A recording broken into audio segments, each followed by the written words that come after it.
Yes.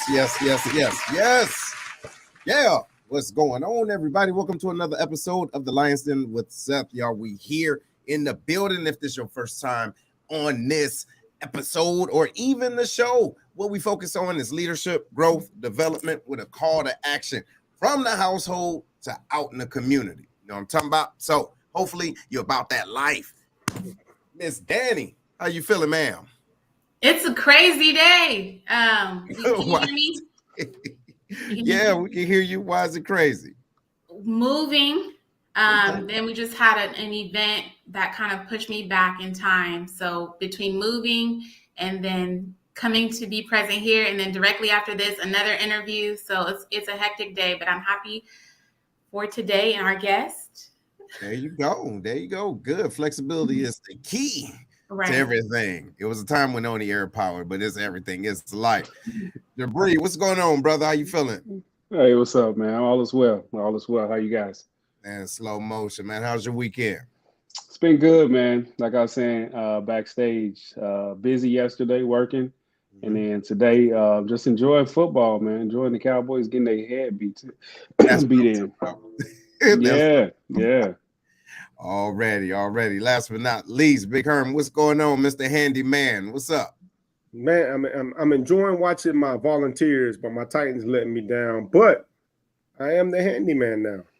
Now, why is that, brother? What did you do? Well. See, here's the thing. People. There's a running joke about me that I don't know how to use tools or whatnot, like Phillips head and flathead screwdrivers. Okay. Right? But I do. And so, my garbage disposal has been out for a while. So, I just had to figure out why it's out. So I had to change the switch out. Mm-hmm. Now, come to find out, my power was still running through it. And I changed it with the electrical current still going through it. But hey, I'm hearing all as well. And now I'm Handy Herman. Goodness gracious. Or you was about to be handless, Herman. Man, I'm about to be dead.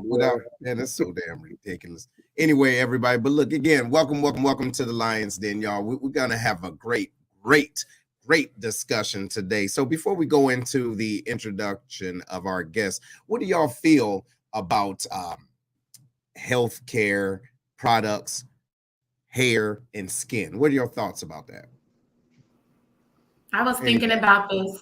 There was a time growing up where all you had to do is just lather your face with Vaseline. But now the regimen has evolved. So I'm excited about today's guest. Mm-hmm. What you think, Herm, as far as, let's just go with the skin. Any type of hair, skin, products for your beard. Like I bought my whole life. See what I'm saying? Yeah, dang, slow down. As a matter of fact, when Jabri knew me, I had hair on my head. Hey, yeah. Exactly. You was that guy. See, and I was more of a pink lotion kind of man. You know what I mean? I take that pink lotion, shake the bottle up real good. You know what I'm saying? Right. And go through my curls. You know what I'm saying? I don't know much about like the skincare stuff like that. I use Jergens, cocoa butter, you know what I'm saying? Mm-hmm. And that's about it, man. So, I'm gonna be interested in talking to Mr. Brandon backstage.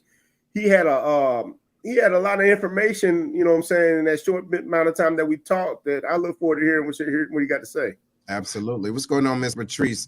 As you guys can see, she says, I look for natural products, no toxins that can cause damage to my skin or hair. Absolutely. What's going on, Miss Brandy? What's going on? So look, ladies and gentlemen, we're getting ready to introduce our guest. Very excited, y'all. So his name is Brandon Hunter. Okay, he's a visionary founder and scientist behind Origin of Greatness. All right, he's a pioneer. It's a pioneer company dedicated to creating wellness products for cosmetology, as far as skin and hair, specifically for African Americans. All right, so he's armed with dual degrees in biochemistry, nutrition science from Purdue. As a matter of fact, Purdue University. Brian combines scientific connections with his entrepreneurial spirit and offer a innovative, effective solution in wellness industry. Ladies and gentlemen, please help me to bring in Brandon Hunter, y'all. How's everybody doing? What's going on, brother? How you feeling? How you feeling? I'm blessed. I can't complain about anything at all. I'm glad to be here. Right on, man. So look, just tell our audience a little bit about yourself, man, and a little bit behind your why. Okay. So I am 26 years old. Currently, I'm probably the youngest scientist in St. Louis. My background is in biochemistry and nutrition sciences, so I consider myself a scientist of sorts. Again, I'm kind of well versed in a little bit of agriculture, different science concepts. So I kind of say I'm kind of conceptually gifted and maybe able to understand things from the smallest of molecules that you don't see and maybe can't pronounce or comprehend to maybe like the big life concepts of everyday life that we're doing today. I can definitely say that my why is I do this because I would say just as a Black male, this is a role that is not heavily talked about. It's not heavily promoted. It's not something that we see a lot of in a positive light in a consistent manner. And it's something that the youth actually need to see, especially with me being kind of in that mid range. Again, for me, only be 26. I have younger siblings, a younger brother who I'm 10 years older than, and so I'm not too far away from my childhood and people who were where I see myself not too long ago, as well as I'm able to connect to people who are older than me, and so just to be able to know that I understand and have a good grasp of things, and on both ends of the spectrum. I can consider myself kind of like as a translator and somebody who's able to comprehend life and be able to kind of convey different aspects of life to a wide variety of people. Nice. Cool. Nice. Very neat. Brandon, I did not have a chance to see you backstage, but thank you so much for being here. I heard you say your why is extremely important and why you do what you do. Did you know going in that this was your why, that you were going to do this to basically break boundaries for other people of color? Or did you just go in there because you saw that being a biochemist was going to be something long-term for you? What was it when you went to school? What was the why when you went to college?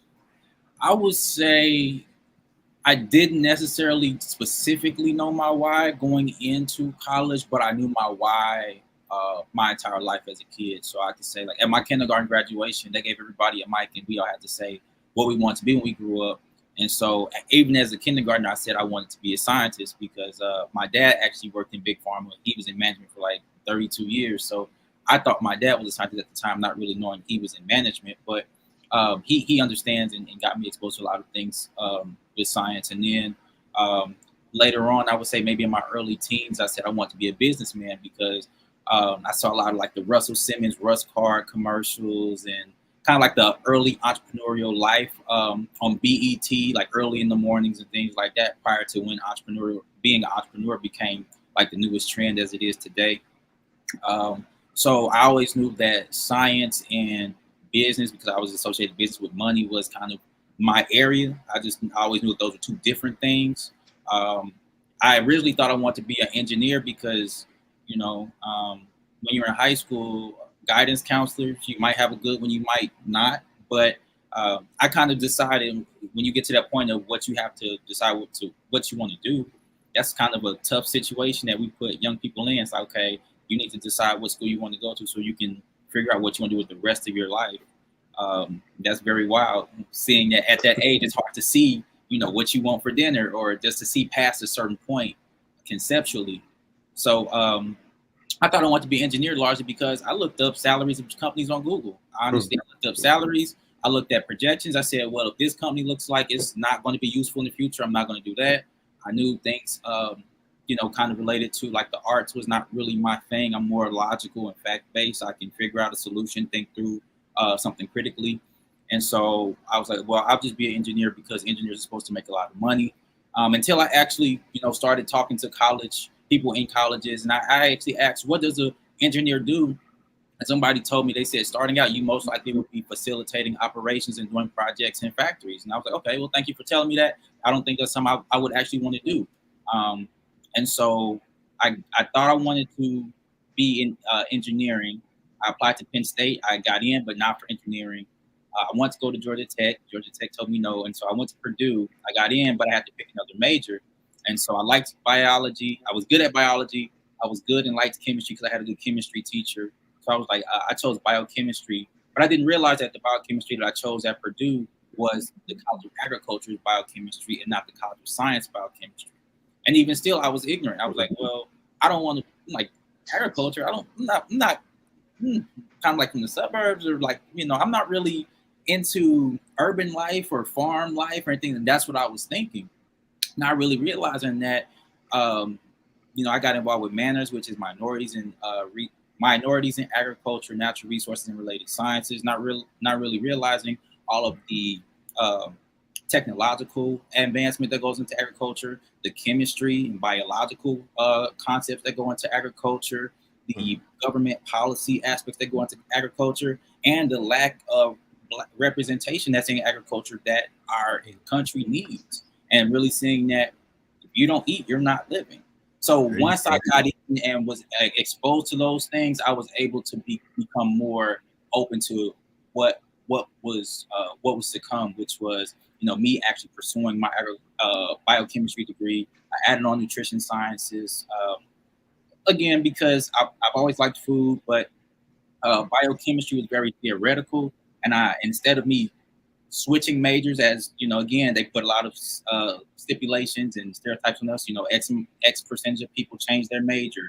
X amount of people don't finish within 4 years. Well, I got 2 degrees in 4 years. I studied abroad 3 times within those 4 years. I there you go. 2 businesses while doing all of that. I joined Alpha Phi Alpha, the best fraternity in the world. So I did a lot in spite of most people not graduating in 4 years, in spite of you're going to change your major 2-3 times and things like that. So there you go. Okay. Oh, that's good. We're going to move on and get you some more questions in there. Okay. Yeah. So, yeah. Hey, so hey, it's very nice meeting you, man. I'm really impressed with all your credentials and how much you've accomplished in such a short amount of time. As a father of 2 daughters, almost 23 and almost 20 years old, one licensed cosmetologist and soon to be licensed esthetician, I tend to get thrust in that position of hearing about and learning about a lot of things that I had no interest in when it comes to skincare, man.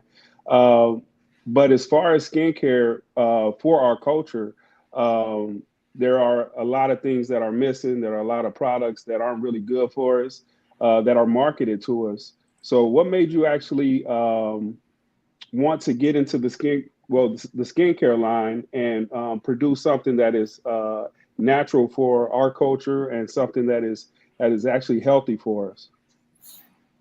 I would say, just to be simple, I would say 3 things. I would say, growing up, my parents always harped on me about presentation.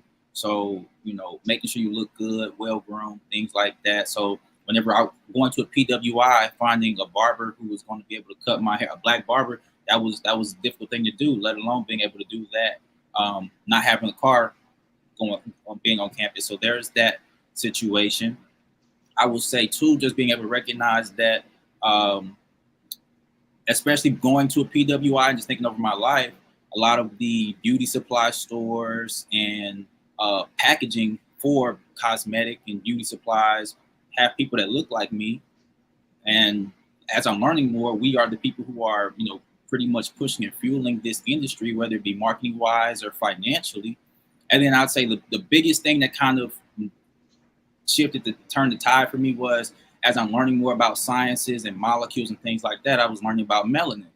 And melanin is what we assume makes black people black, and people of color, gives people pigment. That's basically what the molecule does. But once I saw that the price that melanin actually costs, so there's actually a price that our black has. There's a value that our black has too. What is it? It's like $530 per gram. If I'm not, it's just about it. So basically, our black is gold. So me seeing that, I'm like, oh, it's like that. Okay, so it's not I go where money is. I am where the money is. They knew this, but now that I've awoken to it, let me not only not only expand and be able to dive and see how I can show the value, and not only just the value, because value varies, but the quality of my value, because this is something that they already knew. It's just something that a lot of us don't and probably will never wake up to unless if somebody says so. Mm-hmm. All right, that makes sense. I appreciate that. Hey, so going into your products, right? How did you start your research? Like, what began your research into finding out? Okay, this is what I want my skincare products to be. How did you formulate that? So when I was again at a PWI, I was spending a lot of money that I didn't even have on products to maintain my appearance. So I'm not gonna lie, like I was partying like Thursday to Sunday, and still, I was still going to class, but I was going to parties, hosting parties. But I always made sure that I looked presentable around campus. Like I dressed. My first 2 years, I dressed. Like I lived on campus. I dressed, shoes, clothes. Like I was with it. And with me having a difficult time finding a barber, I was like, I'm gonna grow my hair out. I was investing a lot in my beard, and so there was that on my end. But then I would say my sophomore year, my mom called me one night before I was getting ready to go to a party, and something really told me that this was a phone call I really needed to pick up. And so I was talking to my mom. We were talking, but I could just hear something different in her voice. And so I'm the type of person, I'm very direct. I want to get right to what's the problem. But I maintained and entertained the conversation. Then she came out and told me that she had got a sew in. The lady threaded the needle through her scalp, and it resulted in her having a head wound. And so she had lost about, I'd say, like a bald spot about this size in her head. And so before she hung up the phone, she said, I know you studying, chemistry at school. She said, I need you to figure something out. I said, okay, Mom, I got you. So I hung up the phone. And I was like, okay. So I'm mad because, I come from a Christian background. So it wasn't like I'm going to sue, we're going to get this money or anything like that. I just heard my mom I heard the distress of what she was feeling. I heard what she was feeling. And I in my mind, like my mom's crown is damaged because our hair is our modern day crown. So hung up the phone, went to the party. But the next morning, it was like I was activated. It was like I knew what it was. I told my mom, I gave her a few different oils and things to use. And I would say probably within about a month and a half, I had a prototype kind of already put together to start helping my mom on her journey to regrow her hair. And so my mom's process was about 8 or 9 months because I was there. So I would come home during certain breaks to monitor her progress. But that put the battery in my back to like really kind of take it serious. And even at school, from what I was making, I had my friends tried, and I was on average, people were saying they were noticing results within about 3 weeks to a month for less severe cases. So getting those results, I had faculty, I had students trying it, and that kind of made me switch. And this was my second thing. I originally started cleaning, customizing, and repairing shoes because I was looking to make a natural plant-based organic shoe cleaner. And that's what I was really looking to do with Manners at first.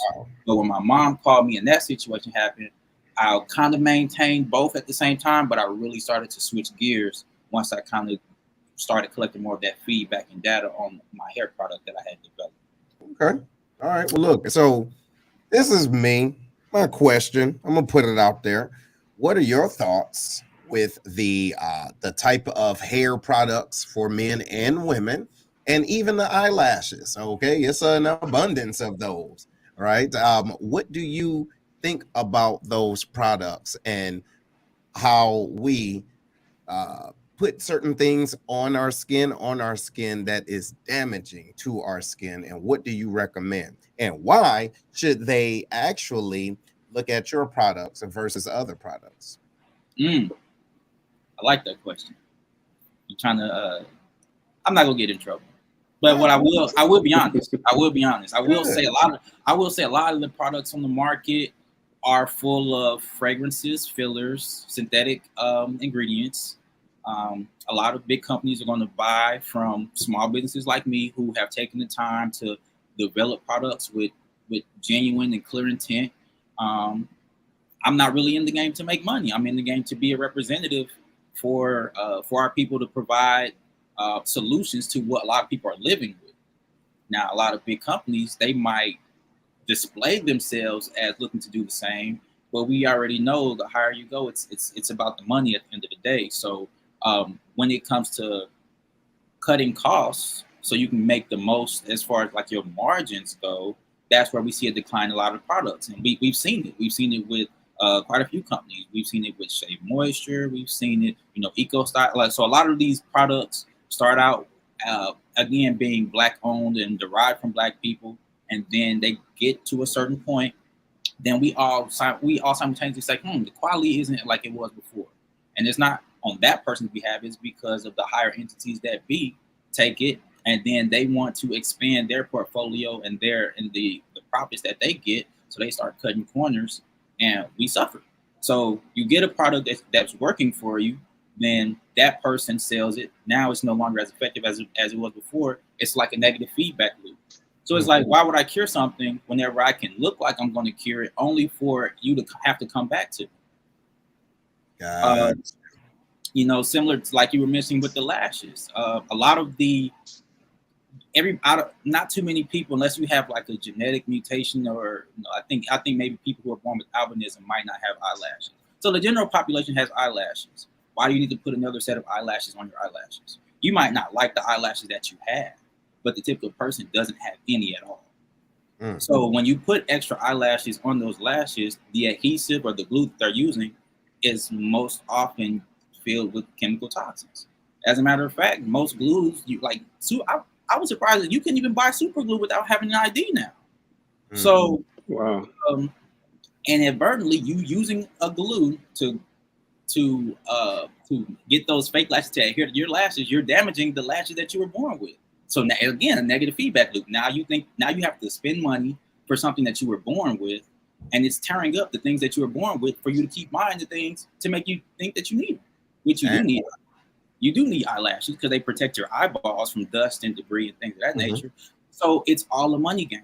And we're going to spend because we think that the things that we need, our physical and physiological needs that need to be met, those do need to be met. So we have needs that need to be met because presentation is important, but we're also damaging ourselves, and it's sending us back to them to get the things that we need to be filled. Wow. All right, Danny. What you By think? the way, I'm sure another thing that sets you apart, Brandon, is your unique value proposition. It's not all of those people who have those products are scientists as well. So that's another unique value proposition. But I'm going to divert very quickly. I want to get into your personal life. So back in my day, and I'm almost 40, believe it or not, smart guys used to finish last. So I'm just wondering, as a scientist, and I don't know your story, I don't know if you are spoken for or not, but does that give you more play with the ladies, being as though you have the credentials to back it up? Or are people still like, I don't know, just the whole smart guy? Is that still a thing? Honestly, hold on. Don't answer that. Not yet. Not yet, damn it. Okay, everybody know what's happening right now. You know what I'm saying? Like, hey, what is happening? You sure? Hey, hold on. Look, before we answer that, look, I do want to thank everybody for tuning in right now. Y'all, we got Mr. Hunter up in the building getting poached. Okay. You miss every shot you don't take, man. You miss every shot you don't take. You miss every shot you don't take. I'm a podcaster. I'm asking the questions the ladies want to hear, okay? Danny. All right, hold on. Danny Curry. Hey, already. Go ahead, brother. Honestly, it's not even. I feel like since I'm moving in my purpose, I'm looking at. I would say, yeah, I don't really worry about it because I once I realized that I was moving in my purpose, I say a prayer. I say, God, keep those who are meant to be around me, near me. Anybody who's not meant to be near me, remove them from me. So if we meet and the energy, the timing, the situation is right, okay. If we don't click, I'm not going to force you to be in my life, nor am I going to force myself to be in anybody else's life. So As far as who finishes first, who finishes last, all I know is I'm gonna finish, because what they say now, what if you live to be 25-year-old Jesus? It's like at this point you just gotta live. Good answer. Good Survival answer. is the name of the game. Good answer. Yeah. Hey, so I love it. I love it. I love it, Brandon. Go ahead. Hey. Trick question. No, it wasn't a trick question. It was pretty direct. Damn it. No, it was. Hey, Go ahead. so I'm gonna reel this back in, right? Thank you. So I again, I have 2 daughters. My youngest daughter has been we've been battling with eczema her entire life. And when I found out you were going to be on the show, I actually asked her questions. Well, I gave her the task to ask me some questions that I think that she'd want to hear. And so for her, we've been going through all the different things. We kind of talked about it prior to the show about her being issued steroids at some point. We've gone through different creams, different types of, just about everything. We worked on diet type things. Her mom's done a great job, but she still seems to battle that. It's still an uphill battle. So have you done any extensive research or anything that you know about eczema that may be able to help the audience and my daughter specifically? Okay. So I have done some research. I will not say extensive. I will say, so my products are tailored for people with skin sensitivities. So when I say skin sensitivities, it's kind of like a broad term for different problems that can happen with the skin. Your skin is your largest organ. It's your barrier. So, of course you want to take care of that. I will say, eczema, psoriasis, and even although we see alopecia as hair loss, alopecia is actually considered a skin sensitivity. Mm-hmm. But to your point of eczema specifically, I do know, like my sister, she even had it very bad. And so, of course, you're going to have hydrocortisone, the hormonal, the steroids, which do kind of play with hormones and things like that on a more molecular level. Like you said, you touched on eating habits. You touched on just, lifestyle, environmental things. Everybody's biology is different. But what I can say is, and with my products, I pride myself on my products being simple in ingredients. So most people, I always encourage people, not only just my products, but when you go to the store or we have technology. So use apps like Think Dirty, use apps to scan these barcodes and see what's in these products. Look up what these chemical names that they're using, so you can be able to see this ingredient is an irritant. This ingredient throws people's hormones off. This ingredient is associated with cancer or infertility. Just being more mindful of the products that we use, because on one end of the spectrum, a lot of us swear and live by shea butter. Shea butter is just shea butter. It should just be one thing, shea butter, right? But then on the other spectrum, we could have a product that has 20-something ingredients. Do you really need 20-something ingredients for the simple task of moisturizing your skin? Because you got that one thing, that shea butter, the shea butter and all its nutrients, your body's gonna take it in. It's gonna, your body's gonna absorb it, bloodstream, whatever the case might be. Shea butter is natural. These 20 ingredients, this as a whole, this one product that you put on your skin, all of these 20 constituents of this product is now going to enter your body. And now, once it enters your body now has to filter out and work with whatever chemistry and molecules, whether they are toxic, whether they are hormone destabilizers, whatever they are, your body now has to work, fight, and adapt to whatever you're using. So I would just say everybody be mindful of what you're using and be observant. That's why I always tell people, I give a recommendation for using my product. I say use it twice a week, once every 3 to 4 days. Now, the typical person is probably going to want to use it every day, but I always say everybody's porosity is different. You have to know how to use something. You need to know what it's like when it's on you, and you need to know when your body has used it, and when you need to apply more. But if you're just applying it, and you don't really give yourself a chance to actually need to put more on, then you never know what it's like when you go without it. Right. So it's all about being mindful. Like in this physical world that we live in, you have to be mindful of what you put in your body. and what you put on your skin is going to make it into your body as well. So that and another thing, quality. My background, I worked in the quality areas of food, beverage, and pharmaceuticals, and so all things are not created equal, and quality is big. So I would say whatever products your daughters use, or whatever she uses for her clients, try to get the best quality of things. High quality is oftentimes associated with costing more, but we also hear the term "you get what you pay for." So that's another thing to consider as well. All right. No, I appreciate that. Thank you. Hey, look, Big Herm, let me ask this question real smooth from my audience. Okay, this again is coming from Miss Brandy. Appreciate you. She says, so I'm pretty much allergic to life, especially in regards to my face. I'm allergic to sunscreen, which eliminates most cosmetic products for me.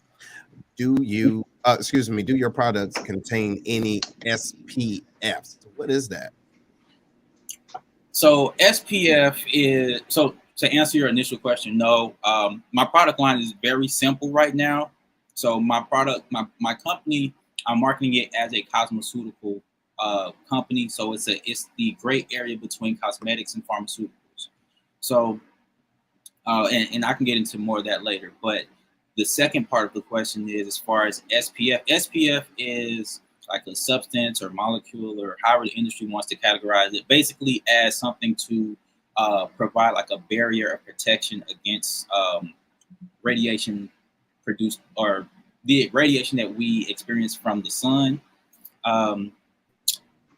It's kind of tricky, but in a sense, no, I don't use SPF. There are natural things. I believe maybe carrot. I believe carrot oil maybe has some type of SPF protection, or some type of like sun protection. It's not magnesium oxide. I believe it's magnesium oxide that also does kind of has some natural layer of SPF protection as well. But again, it all kind of comes down to everybody's biology being different, and as well as kind of knowing where you stand. So I'm not against doctors. I would definitely say take what they say and kind of use it as a guide, so you know how to navigate the life that you live and the body that you are housed in. But I don't think that it's something that you should be necessarily like scared of as far as like certain products. And again, it all comes down to the quality of certain things too. So I think that's definitely something I could look into more for you if you would like me to. But I really can't give. I really don't want to go too deep into it right now. Oh, no, that's good. That's a good answer. Uh-huh. So I have a question, something I struggle with when I hear it.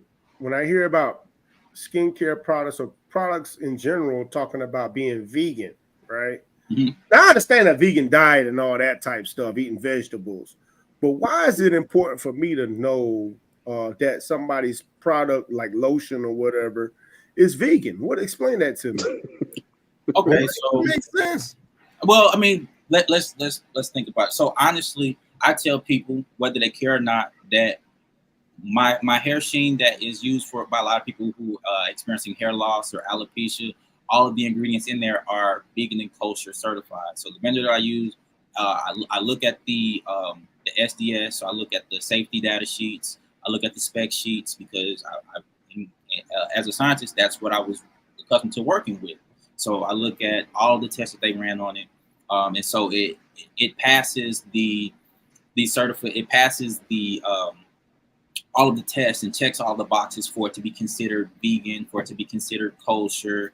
There's a variety of natural groups and like foundations that can provide these types of certifications to the cleanliness of the production process.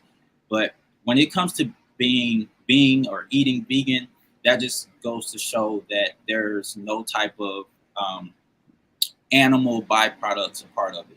So, and even so, I will kind of, and they might not be directly correlated, but even cruelty free. So, vegan is, in a sense, saying that there are no animal byproducts or animal parts used in the making of the product. So, if we're having vegan tacos, there's no cheese, there's no dairy cheese, there's no chicken, There's nothing from an actual animal or byproduct of the animal in those tacos, right? So that's what we're essentially saying is there's no, and it can even be in a facility where there is no type of animals or animal byproducts in that facility of processing. And also I kind of connected cruelty free is because a lot of cosmetic and pharmaceutical companies test on animals, right? So you have animals that are a part of this production product process for human consumption, whether it be for us to eat or for us to use certain products. So some people might not care if a couple rats or rabbits are harmed in the making of the new line that's going to be in Macy's, but some people do. Some people might have a certain stance where they feel like all rabbits and all mice have the same right to live as each one of us. And that's where it just kind of comes down to where do we all stand when it comes to the life that we live and the organism in this ecosystem of this life that we all live with as well. Because as disconnected as certain things may seem, everything is connected. You just have to be able to kind of be able to see and conceptually connect the dots. So it's all about, do you want animal in your taco? Do you want actual chicken, or do you want to actually a substitute? That's the choice. No, makes sense. I didn't even think about it like that. Did you ever think about it like that? I mean, so I mean, obviously, if we're eating it, right, but using it on your skin or whatever, it's like an idea. Hey, no animal was killed in the process of this. What you think? I never thought. I like the way he broke it down. You know what I mean? Because I never, when I pick up my lotion, I never would think about that. Like, hey, did they put this lotion on a rat before they put it on me? I never would have thought that. You know what I mean? So, I'm glad you did. Oh, God, you know what I'm saying? You got a bunch of ashy ass rats running around because they ain't on, man. Right. I mean, but still, it makes sense, right? Because I mean, they have to test the products, right? That too. They have to test it. And obviously, well, shit, I don't know. Look, they might try them on animals first, but who knows? But thank you for that. That's a great question and great answer. So my question is, what is it that you have seen in the past as far as the evolution of healthcare products, right? And what it has been, doing to individuals of color, for example, those individuals that are so, I would say, consumed with the media, social media, and just wanting to look a specific way so that they will use skin products, hair products to even change the complexion of their skin. What do you think about that? Again, when I was in college, we were spending a lot of money on to look good, a lot of money that we didn't have. And so I asked myself, because I know, and at the time I knew a lot of people and I was very social. And so I'm wondering, why is everybody saying the same thing? Why and when I was, traveling and doing different things and I wasn't in my room as much, I would come back. I'm like, my things are so my friends would actually be going through something like my cabinet and looking at the products that I had. Some of my friends would tell me, they'd be like, yeah, we know you got the good stuff. So once I started making my own stuff and giving stuff away, they were like, I've been waiting to use this. I just haven't had the money to buy it. But my question that I came to terms with was, if there are so many options on the market, why is everybody still saying that their skin is dry? Why is everybody still complaining about their hair? Why is everybody still unhappy with we're all spending money, but why is everybody still unhappy with what we're spending our money on? That's what I really had to ask myself. I said, so I tried this product. I've seen the ad for this product. It looks interesting. But then I also, follow-up question to that was, of the products that I bought, how many of them did I actually like enough to use to completion? There were none. And so it's just like we get on this roller coaster of just buying whatever's trendy, whoever the hottest artist is at the time, or whoever is in the spotlight, and they're going to promote this product. You're going to buy the product, and you can think about the placebo effect. You can like the product because you're kind of conditioned to like the product, because nobody wants to be the person to go against the grain. And if we all go out to eat and you all like your plate, but I'm not really one to fall into peer pressure. If I don't like something, I don't like it. But for most people would say, yeah, I like it, even when they probably don't, because the general group might like the meal that we all had, right? So we all are saying our hair is dry, our skin is dry, something's too oily, something's too greasy. Quite a few products, and most people have multiple products in their holy grail lineup.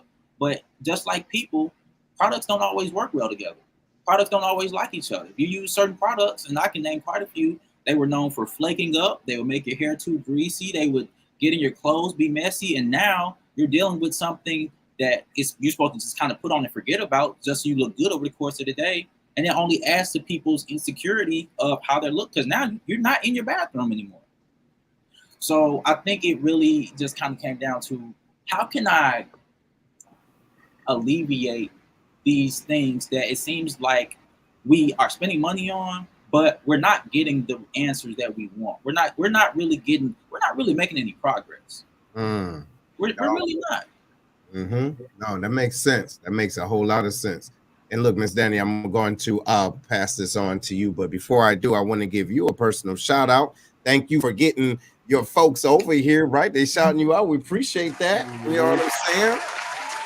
I don't think y'all realize that we wouldn't be able to do what we do if it wasn't for individuals like you, right? So we do have a network of individuals all around the world. Hitting that share button, ladies and gentlemen, only take 2 seconds. You never know who you could help in the process of it, right? Stop acting funny, a light skin.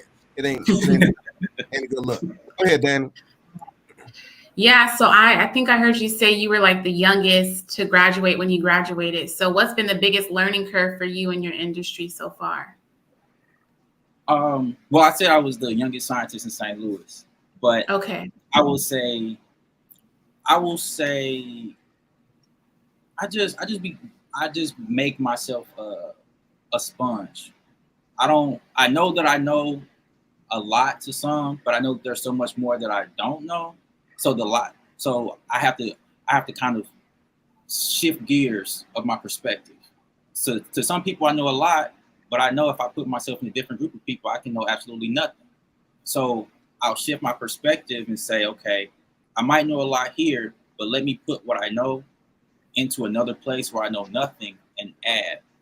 And so I just want to continue to become a sponge instead of building up on what I know and trying to be an expert, but being isolatedly ignorant to so many other areas that could be beneficial. And again, because I can kind of see how things are interconnected, by me taking in so much information, it only makes me more well-versed to be able to transcend into different avenues and arenas and different demographics of people. Of honestly different ages, races, ethnicities, all because of me being able to just shut my mouth, open my ears, and to be able to ask questions to let somebody else teach me, educate me, and to be able to add on to my and to be able to shift my perspective. No, that's a good one. That's real good. Go ahead, Jabring. This on you. Hey, first, I'm still laughing about ashy rats. I can't get that out of my head. Secondly, man, as a fellow entrepreneur, right? What I've seen to I wouldn't say struggle, but what I've seen to have to fully adjust to is meeting expectations of my customers and trying to stay ahead of the power curve to ensure I'm providing the right services for what people want and trying to anticipate those different things, right? So in your line of work, what are you currently working on? Or if you're working on some things that are to come out, I don't want you to spill everything that you got going on, but at the same time, are you working on some things that are coming out or something that people are going to be wanting or looking for in the future? Yes. So I'm actually right now I'm focused on rolling out my newest product. So I have magnesium salts. But I also have I infuse them. So I was again just seeing how the pandemic went, seeing the aftermath of it, people living with long COVID, people still experiencing hair loss, people experiencing things after having COVID or after taking the vaccine, and hearing their stories compared to how their quality of life was and their lifestyle was before, and just kind of just seeing how and knowing how the industry is.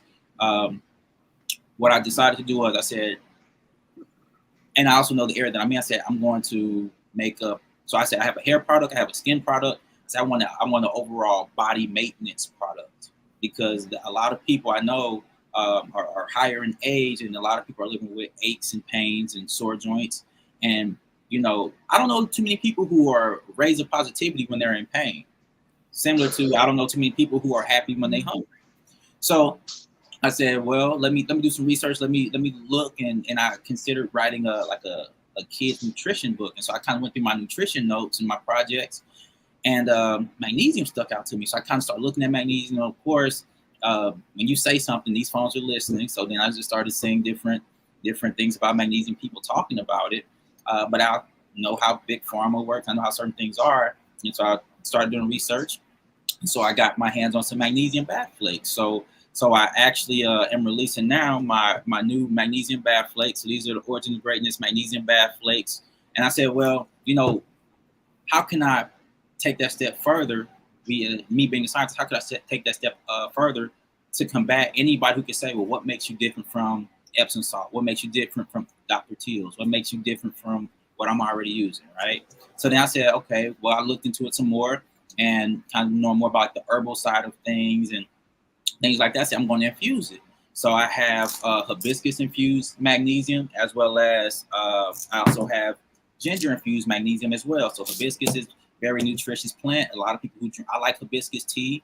Hibiscus water is very good for the circulation, good for the blood. Magnesium, you get your magnesium supplement, or your body can take it in just from soaking. And that's another thing too. I'm like looking at athletes, people who exercise, people who, I'm like, we live a very fast-paced lifestyle.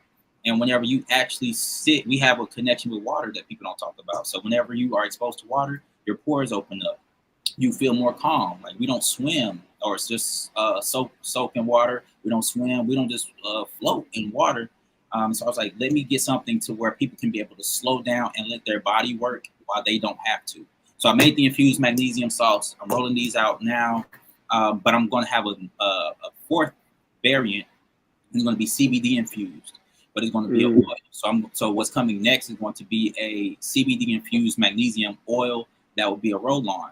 And I'm going to maybe have like a mid-size where I'm going to have some maybe 10 mil on the goes that people who deal with a lot of migraines can use. So magnesium is also good for migraines. A lot of people are staring at their computer all the time, listening to music. You're on, working remote, Zoom calls, things like that. So our eyes, ears, we're having a lot of sensory overload, and our bodies are not always able to adjust because we're getting poor quality sleep, sleeping less, always on the go. Things of environmental changes. So what's coming next is going to be a CBD infused magnesium oil for people to roll on the joints, roll on the temples, to help sleep, help with reducing migraines, things of that nature. And that's from a product standpoint. I'm also going to be making general products for people who want to white label. I've come across quite a few people who want products but might not have the funds to actually work with me to develop them from start to finish. So instead of me trying to find clients who might not be able to afford my formulation science services or consulting services to guide them through having their own product, as I've developed mine, I'll be making products for people to buy in bulk, white label. It'll already be kind of pre-mixed already, and then you could just add your own scents or essential oils and put your label on it, and that'll be your brand, as well as manufacturing. So I have my own lab. I have filling machines. I have mixers.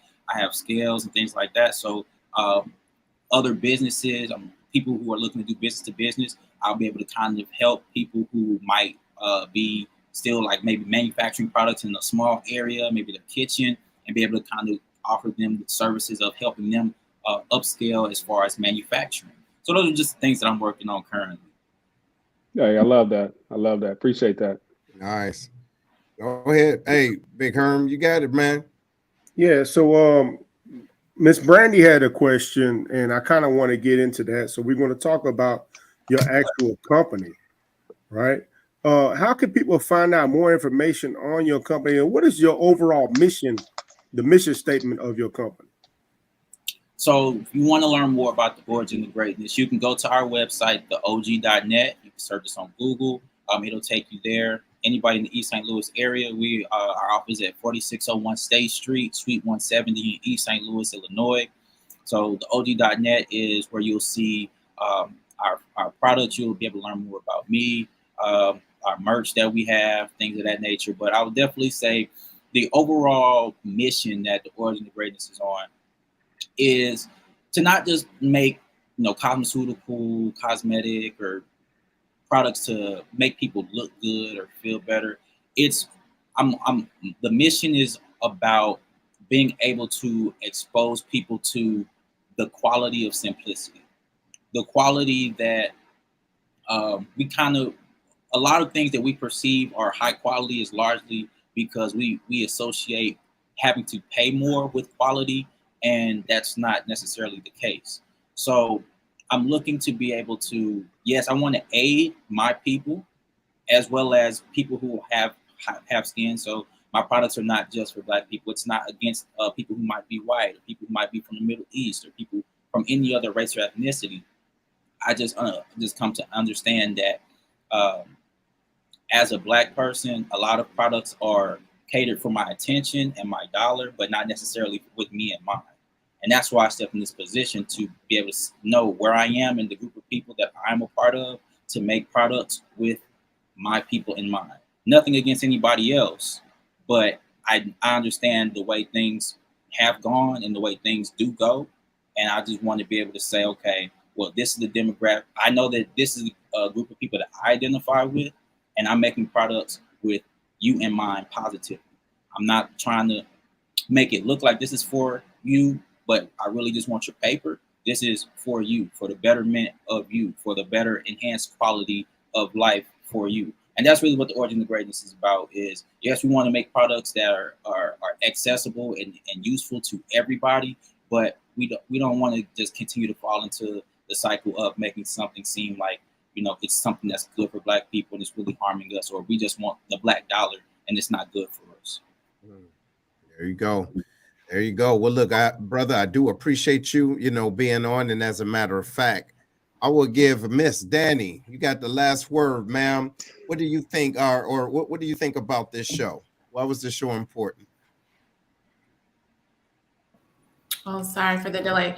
I'm just happy to see it. I know now I'm filtering you guys and what you guys are going to think with me saying this. I'm just happy to see. Don't worry about us. I'm just happy to see a Black young man successful. He is a disruptor. He's doing really cool things, and good for you. And I think it's important that you're just bringing attention to, skincare, a good healthy regimen. So you're right. God bless you, Brandon. Okay. Hey, look, Brandon, man, listen, man, any last words, man, for our audience, brother, as you depart? We do appreciate you being on, man, but is there anything you would like individuals to know?